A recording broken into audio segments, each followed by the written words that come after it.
মামুনির খালাতো ভাই তুহিন কারাগারে। দুদকের 2 মামলায় দণ্ডিত বিএনপির ভারপ্রাপ্ত চেয়ারম্যান তারেক রহমানের খালাতো ভাই ও নীলফামারী 1 আসনের সাবেক সংসদ সদস্য শাহরিন ইসলাম চৌধুরী তুহিনকে কারাগারে পাঠিয়েছেন আদালত। মঙ্গলবার আত্মসমর্পণের পর ঢাকার পৃথক 2টি বিশেষ জজ আদালতের বিচারক মোহাম্মদ কবির উদ্দিন প্রামাণিক ও প্রদীপ কুমার রায় জামিন নামঞ্জুর করে এ আদেশ দেন। এদিন আসামি তুহিন আদালতে উপস্থিত ছিলেন। আসামি পক্ষের আইনজীবী আব্দুল সালাম হিমেল এ তথ্য জানিয়েছেন।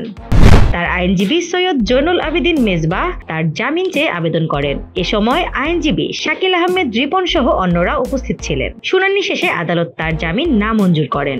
একই সঙ্গে আদালত কারাবিধি অনুযায়ী ডিভিশন চিকিৎসা, ব্যক্তিগত গাড়িতে যাতায়াত ও পরোয়ানা ফেরতের আবেদন মঞ্জুর করেন।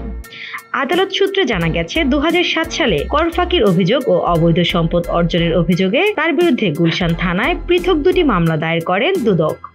এর মধ্যে কর ফাঁকির মামলায় 2008 সালে পৃথক 2-3 বছর ও 5 বছর মোট 8 বছরের সশ্রম কারাদণ্ড দেন আদালত। 2 ধারার সাজা একত্রে চলবে বিধায় তাকে সর্বোচ্চ 5 বছরের সাজা ভোগ করতে হবে বলে বিচারক রায়ে উল্লেখ করেন।